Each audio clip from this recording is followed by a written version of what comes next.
started? Yeah. Okay.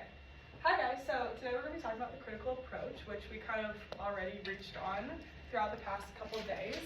So to begin with, I'm going to pass out these note cards, and these are for questions if you have them throughout the presentation, just in case one of my professors actually does this and everybody really enjoys it in the class. So I'm just going to pass these out and then I can answer them later on.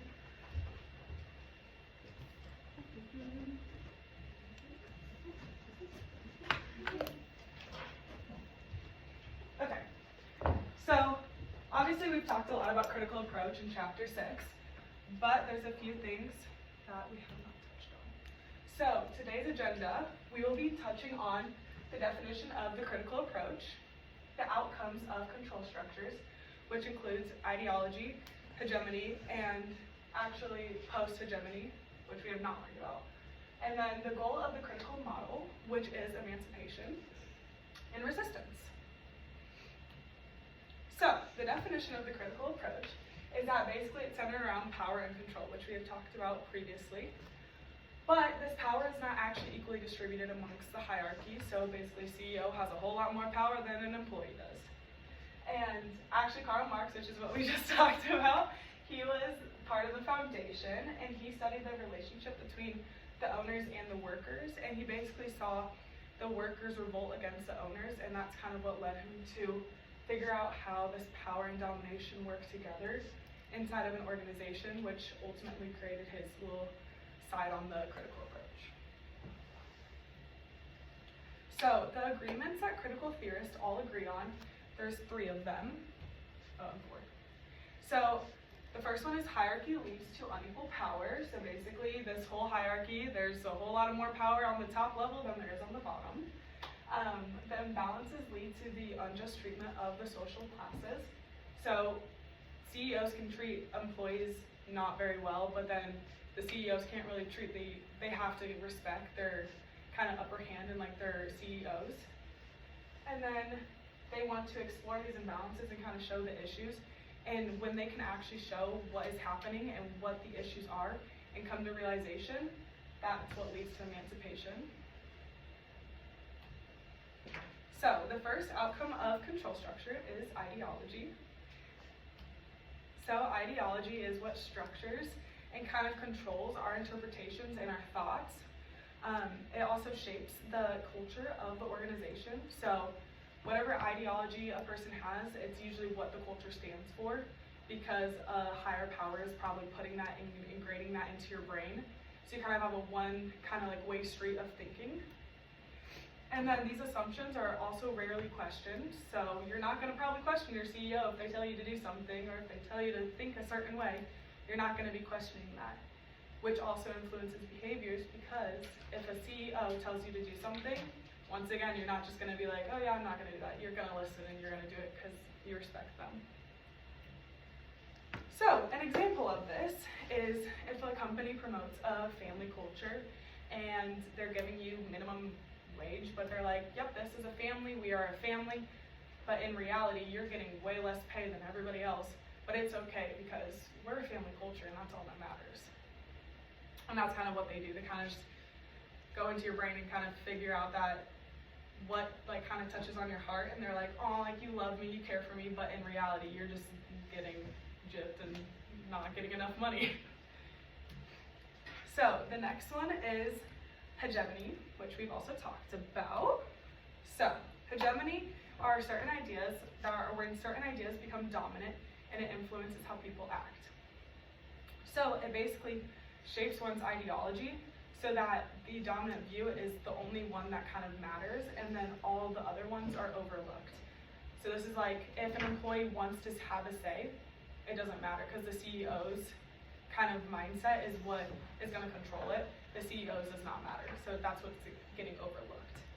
And leaders can actually either reinforce this or they can stop it, so they can continue on this journey and this wheel of just unjust treatment and not treating their employees well, or they can actually break it and stop it, and then that's when emancipation and all that can begin. So an example of this is when an organization has a specific dress code or like kind of culture behavior, and that's what leads to conformity. So let's say like all the employees, they have to dress a certain way, they have to look a certain way, they have to act a certain way, but then the CEO can dress however they want, they can do whatever they want, but it doesn't matter because the employees are going to listen to whatever these CEOs tell them. So it kind of leads them to all think in one way, and it makes them all kind of not understand the hidden value of like what's going on underneath the surface. So post-hegemony, which is from my journal article, this is what I thought would be kind of good to fully grasp hegemony, because I think hegemony is like, it's not a very like simple concept to understand. So I think post-hegemony is pretty, it kind of shows the differences between them and shows how hegemony works and how post-hegemony is quite different. So post-hegemony is kind of the opposite. So it's not based on dominance. It's actually like more of like the emotional, so based on relationships, the social, like they're kind of like emotional connections with each other, and it's a whole lot more independent. So instead of a CEO constantly being at you and looking down on you and being like, this is what you're doing at this time, this, that, and that. Instead, you're going to be more independent, and you kind of have a little bit more lean space of where you want to be and like what you're able to do in your company. And it also does not rely on the top-down structure, unlike normal hegemony. So that's what I thought would kind of help differentiate between hegemony and post-hegemony. So the example of this is an organization using surveillance or video cameras instead of a CEO or manager constantly just looking over you, watching what you're doing, making you do this, that, and everything in between, staying later. And so it kind of allows them to breathe and allow them to do their own work at their own pace, on their own time, which gives them a lot more kind of freeway instead of strict guidelines, and that's what you're going to have to do. So the next thing and the final goal of the critical approach is emancipation. So emancipation is obviously the ultimate goal of the critical approach. And this is basically when the workers become aware of the issues that are in the workplace. And this is when they start to express their voice. They challenge on what the CEOs are actually telling them to do and kind of figuring out, that's not right, like that's not okay to do. Instead of just going along with it and continuing with conformity, they're kind of pushing back and being like, I can do this instead. Which goes to social justice and inclusivity instead. So this creates way better work environment. I mean, I wouldn't want to go to work if I can't speak my own mind, if I can't do this, if I can't do that. I want to go to work if I can get listened to and I want to talk to my friends and I want to collaborate instead. So this also challenges the status quo and makes you feel empowered because you finally have a voice instead of getting kind of shunned to the side.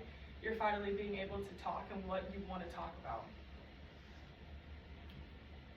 So this is my other journal article, and it talks about how to achieve emancipation, which I thought was kind of neat because it's not really touched on how to actually achieve it, because it's not easy. Like when you're in this whole organization where you constantly are thinking one way after another and you don't really understand anything else, it's hard to get away from. So that's why it's always been a problem. And imminent critique is the primary method that is used, and this is used to uncover the issues in the system. So basically, imminent critique uses the company's own values kind of against themselves. So if a company was saying like, oh, we do this, this, and that, but they're not actually following through physically with doing that, the workers actually use that against them, and that's kind of how they reach emancipation, is that they're using their own words against them. So, an example of that. So the example of this is a company says it's inclusive, but it's not showing it. It's not actually showing like inclusivity. People are not actually being able to speak their own minds, do their own thing. So the critique would show what the company's actually doing versus what it actually does. So it's using their own words against them basically and showing them that this is actually what you're doing instead of this. And that's when the company and the CEOs can actually change their mindset a little bit more, which leads to emancipation. So one of the last things we're going to talk about is resistance. So resistance is the pushback employees have to dominant ideas. This can be in several different ways. There's verbal, behavioral, physical. There's a lot of different ways that the employees can have resistance. So verbal can be actually speaking to their manager and being like, hey, like I'm not okay with this. This is not okay. Or verbally saying that you're gonna quit. Behavioral is actually walking out the door, not doing your work.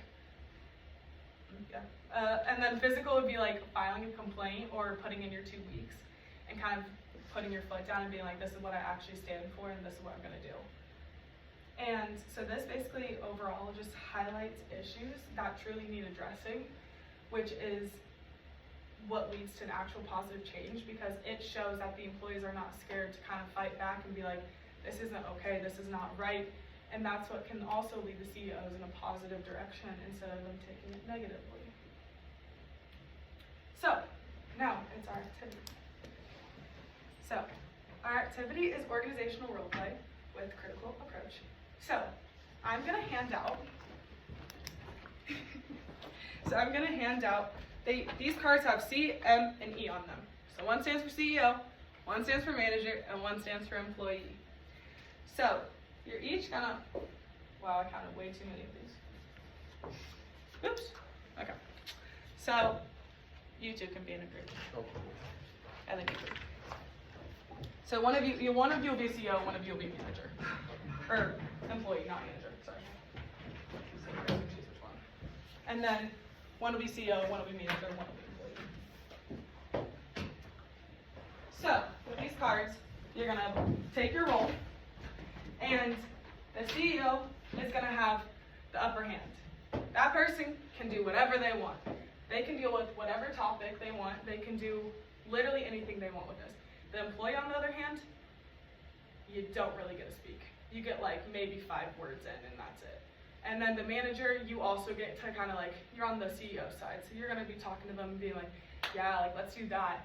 Employee, yeah, sorry, you don't get a whole lot of words in.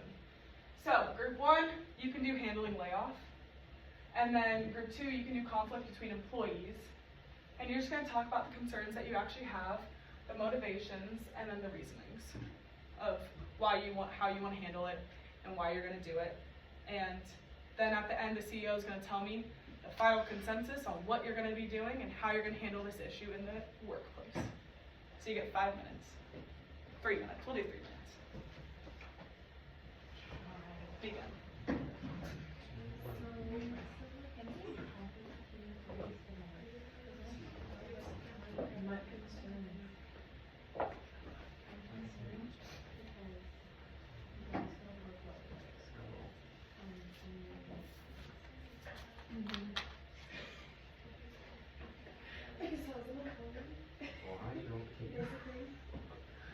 I feel that the workplace is not set and proper channels for employees to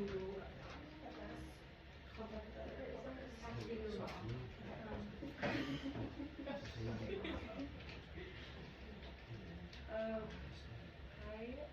that we have great community and investment for employees. Actually, nothing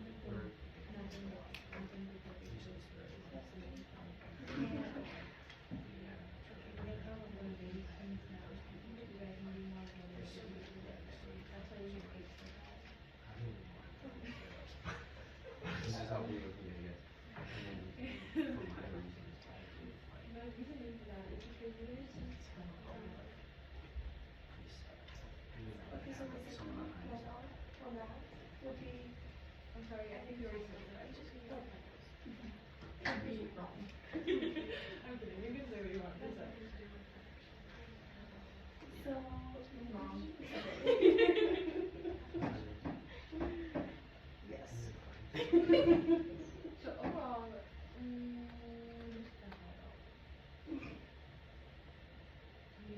we're gonna have to. But you under major supervision so you guys fix your attitude. Yes.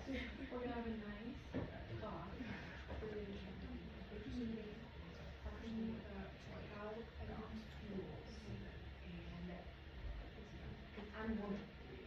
So I'm like, I believe in Oh, yeah. and better understanding of your programs, and then that'll solve all. Are you guys ready? Oh, yeah.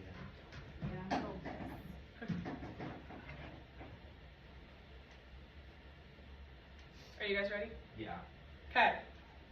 So, group one. Was that you guys? Okay, group one. How are you gonna handle layoff as a CEO? Well, in most situations, I would assume that you are facing layoffs because, payroll doesn't equal, income or whatever. So then you have to lay off a certain amount of people to bring that back into balance. But we kind of talked about how so if she was a concerned employee, she would come and be like, hey, I think there are people being laid off for, reasons that are unaddressed to them or you know what I mean, unfairness, whatever. And then the CEO would say something like, oh yeah, I'll look into that, I'll be sure to see that that doesn't happen anymore. But then they continue to lay off people who have good performance just to meet a quota. Yes. Okay. That's perfect. Okay, next one. You guys are up. Alright, Okay, so explain we what yours decided what we were gonna do is, cause ours was the, employee conflict and Yes. stuff. We decided that we were going to have kind of a team meeting, where we talk about everything that's wrong, why people are mad, understand why people are mad, and then kind of base everything off of that. Because we wanna understand why people are mad in the first place, so if we don't understand why people are mad in the first place, we won't be able to solve the conflict. So we wanna understand how people are dealing with the situation before we do anything. Okay, perfect. Okay, so now these are some questions I want everybody to answer. So, was anybody's opinion overlooked, especially the employees? Yes. Yes. Yes. Okay. Did hierarchy influence arguments? So did the CEO influence arguments? Yes. Yes. So, what did you guys learn about the decision-making processes? That the CEOs make basically all the decisions regardless of what their employees say. Boom. And then, did you comply with the CEO? Employees. Yeah. Yeah. And then, did everybody agree overall? I think so. Okay. Oh. Okay, perfect. So, basically, this is showing the critical approach because what's the critical what's the critical approach all about? Power. So the CEO obviously had all the power and the employees felt that they had very little and they couldn't really say what they wanted to say. And they kind of were just like, yep, I'm going to go along with it and we're going to be okay with it because that's all I know. Which is what I wanted you guys to show. So, in conclusion, we went over the critical approach and the definition of that, and then the outcomes, which included ideology, hegemony, and post-hegemony, and then also the goal of the critical model, which was emancipation, and then we went over resistance and how it can lead to emancipation, and now I'm going to pick up your note cards if you have any questions, and if you don't, then do you guys have any verbal questions? I'm going to assume probably not.